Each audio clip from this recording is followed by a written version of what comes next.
Hello friends, welcome to all. आज मैं आपके लिए जो वीडियो दिखा रहा हूँ, देखिए रिलायंस इंडस्ट्रीज आखिरी सांस तक लड़ता रहा, बचाने की कोशिश करता रहा इन जो है निफ्टी को आज की डेट में। लेकिन मार्केट के हालात वैसे ही खराब थे, माइनस में चल रहा था। सुबह सिंगापुर निफ्टी से आपको सिग्नल जरूर मिल गए होंगे, लेकिन रिलायंस इंडस्ट्रीज ने बिल्कुल आखिरी सांस तक आज लड़ाई करी। लेकिन दूसरी साइड में बड़े बड़े बैंक्स यानी कि एचडीएफसी बैंक, आईसीआईसीआई बैंक जैसे शेयर्स इकट्ठा हो गए, तो बेचारा ये अकेला कुछ नहीं कर पाया। अगर इस के साइड भी कोई महारथी शेयर होता तो डेफिनेटली निफ्टी को एटलीस्ट बिल्कुल जीरो लेवल पे ले आता, नो गेन नो प्रॉफिट के नो लॉस के लेवल पे ले आता। बट अकेला लड़ता रहा रिलायंस इंडस्ट्री। जरा देखते हैं क्या कुछ हुआ आज की डेट में निफ्टी में 7 मई 2020 को। सीधे लेके चलता हूं आपको। सबसे पहले देखते हैं सेक्टोरियल इंडेक्सेस। देखिए आज की डेट में अगर आप ओवरऑल देखो, banks, auto, Nifty, financial services, FMCG में बड़ी गिरावट। फाइनेंशियल सीरीज सेक्टर में देखिए बैंक्स ने थोड़ा सा गिरावट यहाँ पे, क्योंकि एचडीएफसी बैंक अपने आप में बड़ा बैंक है। उसके अलावा आपने देखा होगा मीडिया बिल्कुल फ्लैट था, आईटी सेक्टर ऑलमोस्ट बिल्कुल ज़्यादा गिरा नहीं, मेटल ऑलमोस्ट फ्लैट पोजीशन पे था, फार्मा फ्लैट पोजीशन पे था। मतलब आज ऐसा जोन था कि ना कोई ज़्यादा हाई पे था ना कोई ज़्यादा लो पे था। लेकिन जरा देखें किस तरीके से आज की लड़ाई हुई। एक साइड बुल्स की साइड पे ओनली रिलायंस इंडस्ट्रीज एक बड़ा मूवमेंट करने वाला शेयर, उसके साथ एक्सिस बैंक, इंडस बैंक ने साथ जरूर दिया, लेकिन ना के बराबर का। अकेला 35 पॉइंट का जो कंट्रीब्यूशन है वो रिलायंस इंडस्ट्रीज ने दिखाया अपनी तरफ से। लेकिन दूसरी साइड पर अगर आप देखोगे तो HDFC bank, Kotak Mahindra bank, साथ के साथ एचडीएफसी, थोड़ा बहुत कंट्रीब्यूशन एयरटेल का, फिर आईटीसी का, फिर आईसीआईसीआई बैंक का, उसके साथ साथ एलएनटी का, एनटीपीसी का, ओएनजीसी का और हिंदुस्तान यूनिलीवर का। इतने बड़े बड़े महारथी शेयर जो है बियर जोन में चले गए, तो मार्केट ने तो नीचे जाना ही था। और ओवरऑल आपने मार्केट की कंडीशन देखी कि किस तरीके से ओवरऑल मार्केट जो है वो डाउन ही क्लोज हुई है। निफ्टी ऑलमोस्ट 72 पॉइंट डाउन बंद हुआ, सेंसेक्स 242 पॉइंट डाउन बंद हुआ। लेकिन आपने देखा था सुबह ही जब मैंने आपको डिटेल में बताया था सिंगापुर निफ्टी के जो हालात देखने को मिल रहे थे, अभी भी 9183 के आसपास सिंगापुर निफ्टी दिख रहा है। और उस तरीके से आपने देखा कि पूरी एशियन मार्केट आज की डेट में ऑलमोस्ट फ्लैट या डाउन ही पड़ी थी। और वही यूएस मार्केट में आपने देखा डाउ जोन्स ऑलरेडी 218 पॉइंट कल डाउन था। नेस्डेक में थोड़ा पॉजिटिविटी जरूर देखने को मिल रही थी। लेकिन आज की डेट में एशियन मार्केट छोड़िए, इंडियन मार्केट छोड़िए, यूरोपियन मार्केट का कैसा रिएक्शन था? ऑलमोस्ट फ्लैट है, बिल्कुल फ्लैट मैं इसको कहूंगा। आज कोई लोगों को समझ नहीं आ रहा कि क्या करें, ऊपर जाएं या नीचे जाएं, ऐसी सिचुएशन में हर कोई आ चुका है। अब बात करेंगे क्रूड ऑयल की। क्रूड ऑयल के अगर आप प्राइसेस देखें तो WTI क्रूड ऑलमोस्ट $26 के आसपास पहुंच चुका है। 8 से 9% की तेजी यहां पे देखने को मिली है। ब्रेंट क्रूड की अगर मैं बात करूं तो $32 के आसपास देखने पहुंच चुका है और 5 से 6% की तेजी यहां पे देखने को मिली, यानी कि क्रूड ऑयल में तो बढ़िया तेजी आ रही है। अब देखते हैं निफ्टी के बाकी स्टॉक्स को। अब जब निफ्टी के स्टॉक्स को आप देखोगे, आप कहोगे अरे वाह ये क्या हो गया आज की डेट में। अगर बात करूं भारतीय इंफ्राटेल की, 7% का उछाल, इंडसइंड बैंक 6% का उछाल, अदानी पोर्ट, जिंदल स्टील, उसके अलावा महिंद्रा एंड महिंद्रा, रिलायंस इंडस्ट्रीज, जैसा मैंने आपको बताया, देखिए ब्रेकआउट लेवल था इसका आज 1496 के अराउंड के आसपास का, वो तोड़ा है, काफी इंपॉर्टेंट, इसके बारे में भी देखेंगे। और ब्रेकआउट के बाद तो अच्छा खासा, जिसने इंट्राडे में 10-5 पॉइंट का गेन, ज्यादा तो गेन नहीं मैं कहूंगा क्योंकि पीक पे गया है, उसके बाद क्लोज ही हो गया है। आप देख सकते हो कि क्लोजिंग प्राइस जो था आज की डेट का, किस तरीके से लास्ट प्राइस जो है 1512 के आसपास है। 3-3.5% का उछाल यहाँ पे देखने को मिला। लेकिन उसके अलावा बॉटम से देखिए, सुबह सुबह आपने देखा होगा हिंदुस्तान यूनिलीवर बिल्कुल नीचे चलेगा, लेकिन 1900 के लेवल से वहां पे खरीदारी स्टार्ट हो गई और शेयर वापस आ गया। और उसी तरीके से अगर मैं बात करूं एनटीपीसी में बड़ी गिरावट, BPCL, ONGC, Kotak Mahindra bank, GAIL, Bharti Airtel, Titan जैसे शेयर्स में गिरावट, यूपीएल, जी हो गया, Bajaj auto, Britannia industries, power grid, मतलब धीरे धीरे करके ऑलमोस्ट अपनी मान के चलिए कि एचडीएफसी बैंक भी 2% आज की डेट में नीचे गिरा। ऑलमोस्ट मार्केट आज की डेट में फ्लैट थी। बजाज फाइनेंस के शेयर को अगर देखें तो 35 रुपये ये भी गिरा, ऑलमोस्ट 1.5% के आसपास का मैं इसको डिटेल कहूंगा। अब बात करते हैं निफ्टी के चार्ट की। जरा देखिए और समझने की कोशिश कीजिए। निफ्टी के चार्ट का आज का जो मेजर कंट्रीब्यूटर था, जो पॉजिटिव लेके जा रहा था, वो था रिलायंस इंडस्ट्रीज। रिलायंस इंडस्ट्रीज को देखिए, समझने की कोशिश कीजिए।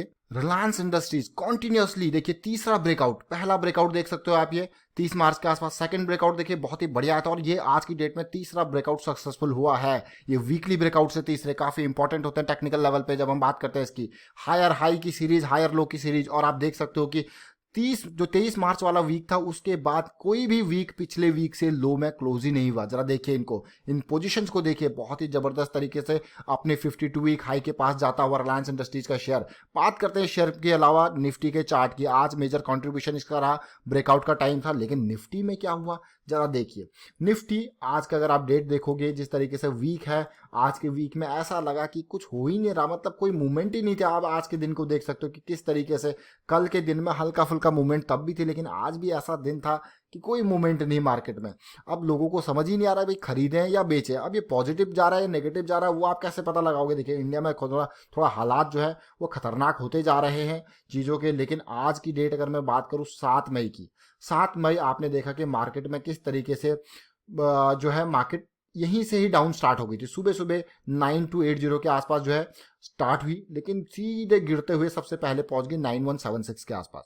लेकिन उसके बाद थोड़ा सा पॉजिटिव होने की कोशिश करी, लेकिन मैं कहूँगा कि क्लोज ज़्यादा लॉस में भी नहीं, 70 पॉइंट डाउन जरूर है, बट इतना ज़्यादा बॉटम भी नहीं कि कल के लो से नीचे जा पाए। अगर कल के लो को आप देखते हो तो वो 9117 का था, 9117 की रेंज थी, वो लो तोड़ा नहीं है, जो कि एक अच्छी पॉजिटिव बात है। क्योंकि पिछले कुछ दिनों से अगर आप देख रहे हो तो हर दिन का एक नया लो था। पिछले फर्स्ट सेकंड थर्ड पिछले 3 दिन लगातार नया लो बना रहा था, लेकिन आज नया लो नहीं बना है, जो कि एक अच्छी बात है, पॉजिटिव बात है। अगर लो नहीं बनेगा तो हम कहेंगे भाई कंसोलिडेशन हो रहा है।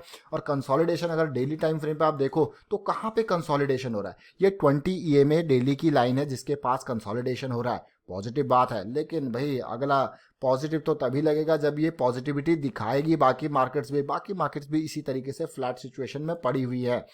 अब बात करते हैं आज की डेट में 5 मिनट के टाइम फ्रेम पे आते हैं और समझने की कोशिश करते हैं। छोटे टाइम फ्रेम में जितना जाओगे उतना बढ़िया।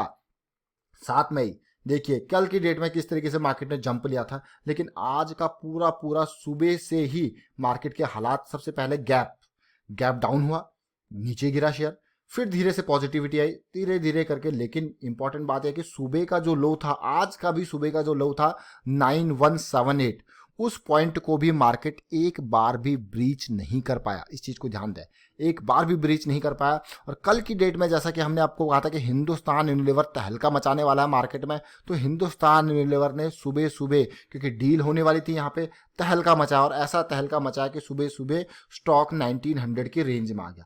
लेकिन जब इतना सस्ता मिला तो खरीदने वाले बैठे होंगे, और खरीदने वालों ने स्टार्ट किया खरीदना। अगर आप सुबह सुबह आस्क और बिड प्राइस इसका देखते तो आप देखते चौंकाने वाली चीज, यहाँ पे करोड़ों के शेयर जो है खरीदारी के लिए पड़े थे, और ऐसा वापस आया। ये मान के चलिए, मैं कहूंगा इसका जो बॉटम प्राइस था ऑलमोस्ट 1900 से बॉटम के आसपास जैसा गया, उसके बाद जो तेजी देखने को मिली है, अब मैं आपको छोटे टाइम फ्रेम पे ले जाके इसका बिल्कुल बॉटम प्राइस आपको चेक कराने की कोशिश करता हूं। देखिए आज का जो लो प्राइस था सुबह सुबह पहले 10 मिनट के अंदर ही लो बना दिया था, जो भी लो इसने बनाना था, और ये देखिए ऑलमोस्ट 1900 का। उसके बाद जो तेजी देखने को मिली, सीधे पहला जंप आया, वो इसको 1975 के आसपास ले गया, फिर थोड़ा सा करेक्शन हुआ, फिर से तेजी देखने को मिली। इंट्राडे अपॉर्चुनिटी जरूर थी यहाँ पे, 1055 के आसपास, 1963 के आसपास जो जंप लिया, तेजी करेक्शन आते रहे। लेकिन इस तरीके से आज जो मार्केट का रिएक्शन था, ओवरऑल मैं बात करूं तो 2000 के लेवल पे जाके ये भी क्लोज हुआ हिंदुस्तान यूनिलीवर का शेयर।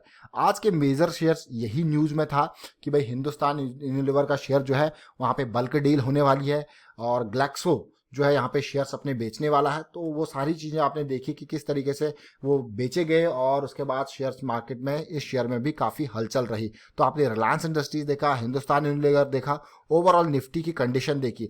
लेकिन जो मेजर बात थी आज की, जरा आप इन चीजों को जरूर समझें कि किस तरीके से आपकी मार्केट में निफ्टी की बात करो या सेंसेक्स की बात करो, अलग अलग शेयर्स का अलग अलग कॉन्ट्रीब्यूशन रहता है। और जिस दिन आपको दिखेगा कि बड़े शेयर्स जिस डायरेक्शन में जा रहे हैं और ज्यादा शेयर्स उस डायरेक्शन में जा रहे हैं, तो वो पॉजिटिविटी होती है। अदरवाइज बुल साइड में जाएंगे तो positivity, otherwise bullish bearish side में जाएंगे तो आपकी जो है मार्केट नीचे जाएगी। जिस तरीके से आज आपने देखा कि बड़े बड़े नाम HDFC bank, Kotak Mahindra bank, HDFC, ये भाई नेगेटिव साइड में पड़े थे, तो कैसे मार्केट ऊपर हो जाती। अकेला रिलायंस इंडस्ट्रीज यहाँ पे पॉजिटिव साइड में खड़ा रहा। तो आज का विनर जो है वो निकले भाई बियर्स, आज के विनर निकले, बुल्स को हरा दिया। लेकिन जो है अगर आप देखो पूरा का पूरा पॉइंट्स का कंट्रीब्यूशन अगर आप देखोगे, फिर भी हारने के बावजूद भी रिलायंस इंडस्ट्रीज का सबसे बड़ा कंट्रीब्यूशन आज मार्केट को हिलाने में रहा, 35 पॉइंट का कंट्रीब्यूशन, जो अपने आप में बहुत बड़ा कंट्रीब्यूशन है। चलिए अपडेट था निफ्टी से रिलेटेड, अभी बहुत सारे क्वार्टरली रिजल्ट आने बाकी है, उनके भी बारे में भी आपको अपडेट कर दिया जाएगा, जो भी लेटेस्ट अपडेट आती रहती हैं। और फिलहाल वाइंड अप करता हूँ वीडियो को। उम्मीद करता हूँ आपको समझ में जरूर आया होगा। टेक्निकल एनालिसिस देखने के लिए आप सीखने के लिए ज्वाइन कर सकते हो मेंबरशिप, ज्वाइन बटन पर क्लिक करके, और चैनल को सब्सक्राइब कीजिए, वीडियो शेयर कीजिए। Thank you for watching the video.